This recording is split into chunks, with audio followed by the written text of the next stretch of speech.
എല്ലാവർക്കും നമസ്തേ. ഈ അടുത്ത സമയത്ത് ഏകദേശം ഒരാഴ്ച ആവുന്നു എന്ന് തോന്നുന്നു, നമ്മുടെ ഉപരാഷ്ട്രപതി ഒരു പ്രസ്താവന നടത്തി. കോടതികൾ രാജ്യം ഭരിക്കാൻ ശ്രമിക്കേണ്ട എന്ന്. സത്യത്തിൽ ഇത് കേൾക്കുമ്പോൾ, അതിനെക്കുറിച്ച് ചിന്തിക്കുമ്പോൾ ജനങ്ങൾ എന്താണ് കരുതുന്നത്? തീർച്ചയായിട്ടും കോടതികൾ ഭരണകാര്യങ്ങളിൽ ഇടപെടാൻ ശ്രമിക്കുന്നു എന്ന് നമ്മൾക്ക് ബോധ്യമാകും. അല്ലെങ്കിൽ അദ്ദേഹം അങ്ങനെ ഒരു പ്രസ്താവന നടത്തേണ്ട ആവശ്യമില്ല. ഒന്ന് ചിന്തിച്ചാൽ അദ്ദേഹം പറഞ്ഞത് വളരെ ശരിയായ കാര്യമാണ്. ഭരണകൂടവും അതിനെക്കുറിച്ച് വളരെ ഗൗരവതരമായി ചിന്തിക്കേണ്ട സമയം കഴിഞ്ഞിരിക്കുന്നു. അങ്ങനെ കോടതികളുടെ ഭാഗത്ത് നിന്ന് ഭരണത്തിൽ ഇടപെടാൻ, അല്ലെങ്കിൽ ഒരു സമാന്തര ഭരണം നടത്താൻ ശ്രമിക്കുന്നുവെന്നുണ്ടെങ്കിൽ അതിനെ തടയിടേണ്ട ഉത്തരവാദിത്വം ഭരണകൂടത്തിനുണ്ട്, കേന്ദ്രം ഭരിക്കുന്ന പാർട്ടിക്കുണ്ട്. കാരണം നമ്മുടെ രാജ്യം ജനാധിപത്യ രാജ്യമാണ്. ഇവിടം ഭരിക്കേണ്ടത് ജനങ്ങളാൽ തിരഞ്ഞെടുക്കപ്പെടുന്ന ഭരണകൂടം തന്നെയാണ് നമ്മളെ ഭരിക്കേണ്ടത്. പാർലമെൻറ്റ് ഒരു നിയമം പാസ്സാക്കിയാൽ അത് അംഗീകരിക്കാൻ കോടതിയും ബാധ്യസ്ഥരായിരിക്കണം.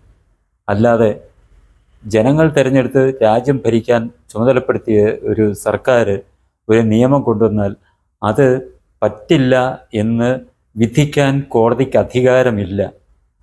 എന്നാൽ ആ നിയമത്തിന് ഉപയോഗിച്ച് അത് ദുരുപയോഗം ചെയ്ത് ജനങ്ങൾക്ക് ബുദ്ധിമുട്ടുണ്ടാകുന്ന രീതിയിൽ എന്തെങ്കിലും സംഭവം ഉണ്ടായാൽ കോടതിക്ക് അതിനെ കുറിച്ച് ചോദ്യം ചെയ്യാം, അവിടെ കേസ് നടത്താം. എന്നല്ലാതെ അതിനെ എടുത്തു കളയാൻ കോടതിക്ക് അധികാരമില്ല. അത് ജനാധിപത്യത്തെയും ജനങ്ങളെ അപഹസിക്കുന്നതിന് തുല്യമാണ്.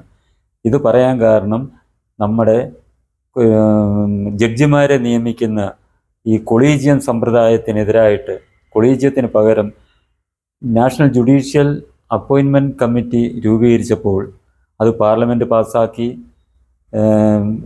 ഐക്യകണ്ഠ്യേനയാണ് പാർലമെൻറ്റ് പാസ്സാക്കിയതും. വളരെയേറെ നിയമസഭകളും, ഏകദേശം പകുതിയോളം നിയമസഭകളും അത് അംഗീകാരം നൽകിയതിന് ശേഷം സുപ്രീം കോടതി അത് പറ്റില്ല എന്ന് പറഞ്ഞത് എടുത്തു കളയുകയായിരുന്നു. അന്ന് ഈ സുപ്രീം കോടതി അങ്ങനെ ഒരു വിധി പ്രഖ്യാപിച്ചപ്പോൾ യഥാർത്ഥത്തിൽ കേന്ദ്ര ഗവൺമെൻറ് എന്തായിരുന്നു ചെയ്യേണ്ടിയിരുന്നത്? ആ കോടതിയെ ശക്തമായിട്ട് പറയാമായിരുന്നു. കോടതിയിൽ പറയായിരുന്നു, ഈ കോടതിയുടെ ഈ നിരീക്ഷണം അല്ലെ ഈ വിധി ഈ ജനാധിപത്യ ഗവൺമെൻറ്റിന് അംഗീകരിക്കാൻ കഴിയുന്ന കാര്യമല്ല. കാരണം കോടതിക്കും മുകളിലാണ് നിർമ്മിക്കുന്നത് നിയമനിർമ്മാണ സഭയാണ് പാർലമെൻറ്റ്. ആ പാർലമെൻറ്റ് പാസ്സാക്കിയ അല്ലെ തീരുമാനിച്ച ഒരു നിയമത്തെ അനുസരിക്കാൻ കോടതിക്കും ബാധ്യതയുണ്ടെന്നുള്ള ശക്തമായ ഒരു സന്ദേശം സുപ്രീം കോടതിക്ക് അന്ന് കൊടുക്കേണ്ടിയിരുന്നു. അങ്ങനെ ചെയ്യാതിരുന്നത് കൊണ്ടാണ് പല കാര്യങ്ങളിലും കോടതികൾ കടന്നു കയറാൻ ശ്രമിക്കുന്നത്. ഭരണകാര്യങ്ങളിൽ അടുത്ത സമയത്ത് തന്നെ ഒരു കേരളത്തുകാരൻ, ഒരു ജോസഫ് ജസ്റ്റിസായിരുന്നു. അയാൾ റിട്ടയർ ആകുന്നതിന് മുമ്പ് ഒരു വിധി അങ്ങ് പ്രഖ്യാപിച്ചു. നമ്മുടെ ഇലക്ഷൻ കമ്മീഷനെ നിശ്ചയിക്കുന്ന സമിതിയിൽ സുപ്രീം കോടതി ചീഫ് ജസ്റ്റിസ് വേണമെന്ന്. എന്താണ് സുപ്രീം കോടതിക്ക് അതിനുള്ള അധികാരം? സുപ്രീം കോടതി എന്തിനാണ് ഇതിനകത്തിലൊക്കെ കൈകടത്താൻ ശ്രമിക്കുന്നത്? സുപ്രീം കോടതികൾക്ക് അത് ഭരണഘടന കൊടുത്തിരിക്കുന്ന അധികാരങ്ങളുണ്ട്. അതിനപ്പുറത്തോട്ട് പോകാൻ ഒരു കോടതി തയ്യാറാകരുത്. ഇവർ ഈ ആവശ്യപ്പെട്ടു. ഇന്ത്യയിലെ ഏതൊരു വിജിലൻസ് ഡയറക്ടറെ നിശ്ചയിക്കണമെങ്കിലും, CBIയുടെ ഡയറക്ടറെ നിശ്ചയിക്കണമെങ്കിലും സുപ്രീം കോടതിയിലെ ജഡ്ജിമാരുടെ ആ സമിതിയിൽ വേണമെന്ന് അവർ പറയുമ്പോൾ, ഈ ജഡ്ജിയെ നിയമിക്കുന്ന സമിതി എന്തുകൊണ്ട് ഈ ജനപ്രതിനിധികളെ ഉൾപ്പെടുത്താൻ അവർ തയ്യാറാകുന്നില്ല? പ്രധാനമന്ത്രി ഉൾപ്പെടുത്താൻ എന്തുകൊണ്ട് തയ്യാറാകുന്നില്ല? പ്രതിപക്ഷ നേതാവിനെ ഉൾപ്പെടുത്താൻ എന്തുകൊണ്ട് തയ്യാറാകുന്നില്ല? അപ്പോൾ അവർക്കെല്ലാത്തിലും കൈകടത്തണം. പക്ഷേ കോടതികളിലെ കാര്യങ്ങൾ, ജഡ്ജിമാരുടെ നിയമനത്തിൽ ജനങ്ങൾക്കൊരു അവകാശമില്ല, ജനാധിപത്യത്തിന് ഒരു അവകാശമില്ല എന്ന് പറയുന്നത് ഒരിക്കലും ഒരു ഭരണകൂടവും അംഗീകരിക്കരുത്. എല്ലാത്തിനും ഓരോ ലക്ഷ്മണരേഖ വരയ്ക്കേണ്ടത് അത്യാവശ്യമാണ്. കോടതിയുടെ കാര്യത്തിലാണെങ്കിലും, കോടതി ഇടപെടലിൻ്റെ കാര്യത്തിലാണെങ്കിലും ഒരു ലക്ഷ്മണരേഖ അത്യാവശ്യമാണ് ജനാധിപത്യത്തിൽ. കാരണം രാജ്യനന്മയ്ക്ക് ആകട്ടെ ഏതൊരു കാര്യത്തിനും ഒരു തീരുമാനമെടുത്തു കഴിഞ്ഞാൽ അതായിരിക്കണം ഇവിടെ നിയമമാകേണ്ടത്. ഇതേപോലെ തന്നെയാണ് രാജ്യദ്രോഹ പ്രവർത്തനങ്ങളെക്കുറിച്ചും.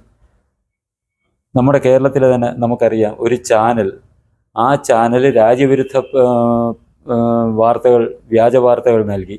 ഈ വാർത്തയെ ഐക്യരാഷ്ട്രസഭ നമ്മുടെ ശത്രുരാജ്യം പാകിസ്ഥാൻ ഉന്നയിച്ച്, ഈ വാർത്തയുടെ അടിസ്ഥാനത്തിൽ ഉന്നയിച്ച് ഇന്ത്യക്കെതിരായിട്ട്, നമ്മുടെ രാജ്യത്തിനെതിരായിട്ട് ശക്തമായ പ്രചാരണം നടത്തി. അതിനെതിരെ നമ്മുടെ ഭരണകൂടം നടപടിയെടുത്ത ഉടനെ കോടതി എന്താണ് ചെയ്തത്? ഇത് അഭിപ്രായ സ്വാതന്ത്ര്യത്തിന്മേലുള്ള കടന്നുകയറ്റം ആണെന്നാണ് കോടതി നിരീക്ഷിച്ചത്. രാജ്യത്തിനെ അപകീർത്തിപ്പെടുത്താനും രാജ്യത്തിനെ മോശമാക്കാനും ആ ചാനൽ പ്രവർത്തിച്ചു എന്നുള്ള ആ വസ്തുതയും യാഥാർത്ഥ്യവും പരിഗണിക്കാതെ മറ്റെന്തൊക്കെയോ പരിഗണനകൾ വെച്ച് കോടതി സർക്കാർ തീരുമാനത്തിനെതിരെ വിധി പ്രഖ്യാപിക്കുകയും രാജ്യവിരുദ്ധ പ്രവർത്തനം നടത്തിയ ആ ചാനലിന് എതിരെ എടുത്ത നടപടികളെ റദ്ദാക്കുകയാണ് ചെയ്തത്. അതൊരിക്കലും അതിനെ കേന്ദ്ര സർക്കാർ, കേന്ദ്ര ഭരണകൂടം അംഗീകരിക്കരുതായിരുന്നു. ആ നടപടി എടുത്തത് രാജ്യമാണ് വലുത് എന്നുള്ള ആ ഒരു ബോധ്യത്തോടു കൂടി തന്നെ ഈ രാജ്യവിരുദ്ധ പ്രവർത്തനം നടത്തിയ ആ ചാനലിനെതിരായി എടുത്ത ആ നടപടികൾ തുടരുകയായിരുന്നു, ശക്തമായി നടപ്പാക്കുകയായിരുന്നു വേണ്ടത്. കോടതി എതിരായിട്ട് വിധിച്ചാലും കോടതിക്ക് വ്യക്തമായ സന്ദേശം കൊടുക്കണമായിരുന്നു. രാജ്യവിരുദ്ധ പ്രവർത്തനത്തിനെ ഒരു തരത്തിലും അംഗീകരിക്കാൻ ഈ സർക്കാർ തയ്യാറല്ല എന്നുള്ള വ്യക്തമായ സന്ദേശം ഒന്ന് കോടതിക്ക് കൊടുക്കണമായിരുന്നു. അതിന് തയ്യാറാകാതെ കോടതിയുടെ ആ വിധിക്ക് വഴങ്ങുകയായിരുന്നു കേന്ദ്ര സർക്കാർ ചെയ്തത്. ഒരിക്കലും അത് പാടില്ലാത്ത കാര്യമായിരുന്നു. കാരണം ഇത് രാജ്യവിരുദ്ധ പ്രവർത്തനം നടത്താൻ ഉള്ളവരെയും അത് പ്രചോദനമാകും. ആ ചാനൽ ഇപ്പോഴെന്താണ് നടത്തുന്നത്? സുപ്രീം കോടതി ഇവർക്ക് അനുകൂലമായിട്ട് വിധിച്ചതിന് ശേഷം ഇവരിപ്പോഴും നിരന്തരം സമൂഹത്തിൽ സ്പർദ്ധയുണ്ടാക്കുന്ന രീതിയിൽ, ഈ മതപരമായ വേർതിരിവുണ്ടാക്കുന്ന രീതിയിൽ, ഹിന്ദു സമൂഹത്തിനെ അപകീർത്തിപ്പെടുത്തുന്ന രീതിയിൽ, രാജ്യത്തിന് ഇൻഡയറക്റ്റായിട്ട് രാജ്യത്തിനെതിരായിട്ട് ഉള്ള രീതിയിലാണ് ഇപ്പോഴും അവർ പ്രവർത്തിച്ചുകൊണ്ടിരിക്കുന്നത്. കാരണം അവർക്കറിയാം എത്രമാത്രം രാജ്യവിരുദ്ധ പ്രവർത്തനം നടത്തിയാലും സമൂഹത്തിൽ സ്പർദ്ധയുണ്ടാക്കാൻ ശ്രമിച്ചാലും സർക്കാർ നടപടിയെടുത്താൽ അതിനെതിരെ കോടതിയിൽ പോയാൽ കോടതി അവർക്ക് അനുകൂലമായി വിധിക്കും എന്നുള്ള കാര്യം ഇതൊരിക്കലും അനുവദിച്ചുകൂടാ. കാരണം ഇത്തരക്കാർക്ക് അത് പ്രചോദനമേകുന്ന കാര്യമായതുകൊണ്ട് ഇതിനെ ശക്തമായി നമ്മൾ തടഞ്ഞേ മതിയാകൂ. അതാണ് ഈ രാജ്യത്തിൻ്റെ നന്മയ്ക്ക് നല്ലത്. അപ്പോൾ നമ്മൾ ചെയ്യേണ്ടത് ജനങ്ങൾ അതിനെക്കുറിച്ച് ബോധവാന്മാരായിട്ട് സർക്കാരുകളെ കൊണ്ട് ഇത്തരം കാര്യങ്ങളിൽ ശക്തമായ നിലപാട് സ്വീകരിക്കാൻ ഉള്ള സമ്മർദ്ദമാണ് ജനങ്ങൾ ഭരണകൂടങ്ങൾക്ക് മേൽ നടത്തേണ്ടത്. അല്ലാതെ ഇതിനകത്തിലൊരു വ്യക്തിക്ക് അനുകൂലമായിട്ടോ അല്ലെ ഒരു പ്രസ്ഥാനത്തിന് അനുകൂലമായിട്ടോ ഉള്ള നടപടിയല്ല വേണ്ടത്. ആ രാജ്യത്തിന് അനുകൂലമായിട്ട്, നമ്മുടെ രാജ്യത്തിൻ്റെ ഒരു അഭിമാനമുണ്ട്, അതിനനുകൂലമായിട്ട് വേണം നമ്മളെപ്പോഴും, അത് ഭരണകൂടമായാലും കോടതികളായാലും ഏതൊരു ഭരണഘടനാ സ്ഥാപനമായാലും നിലപാടുകൾ സ്വീകരിക്കേണ്ടത്. അവിടെ അഭിപ്രായ സ്വാതന്ത്ര്യമൊന്നോ മാധ്യമ സ്വാതന്ത്ര്യമൊന്നോ ഒന്നും നമ്മൾ പരിഗണന നൽകാതെ നമ്മുടെ രാജ്യത്തിൻ്റെ ആ പ്രൗഢി, ആ അഭിമാനം കാത്തു സൂക്ഷിക്കാൻ എല്ലാ ഭരണഘടനയുടെ, നമ്മുടെ ഭരണത്തിൻ്റെ എല്ലാ തൂണുകളും അത് നിർബന്ധമായും ആ കാര്യം ആ ഒരു ബോധത്തോടു കൂടി ആയിരിക്കണം പ്രവർത്തിക്കേണ്ടത്. ഇല്ല എന്നുണ്ടെങ്കിൽ നമ്മുടെ രാജ്യത്തിന് തന്നെ ദോഷമാകും. നമ്മുടെ രാജ്യത്തിൻ്റെ നിലനിൽപ്പിന് തന്നെ അത് ഒരു ഉണ്ടാക്കും. ഈ രാജ്യവിരുദ്ധ ശക്തികളെ നമ്മുടെ രാജ്യത്തിനെതിരെ പ്രവർത്തിക്കാൻ അത് പ്രചോദനവും നൽകും. ഇത്തരുണത്തിൽ വളരെയേറെ പ്രസക്തമാണ് നമ്മുടെ ഉപരാഷ്ട്രപതിയുടെ ആ വാക്കുകൾ. അതനുസരിച്ച് ഭരണകൂടം ബോധവാന്മാരാകണം, അതനുസരിച്ച് പ്രവർത്തിക്കാൻ തയ്യാറാകണം. ശക്തമായ വ്യക്തമായ സന്ദേശം എല്ലാവർക്കും നൽകുന്ന രീതിയിലുള്ള നടപടികളുമായിട്ട് സർക്കാരുകൾ മുന്നോട്ട് പോകണം. അതുമാത്രമാണ് നമ്മൾ ഇവിടുത്തെ ഈ രാജ്യത്തെ സ്നേഹിക്കുന്ന ജനങ്ങൾ ചിന്തിക്കുന്നതും ആഗ്രഹിക്കുന്നതും.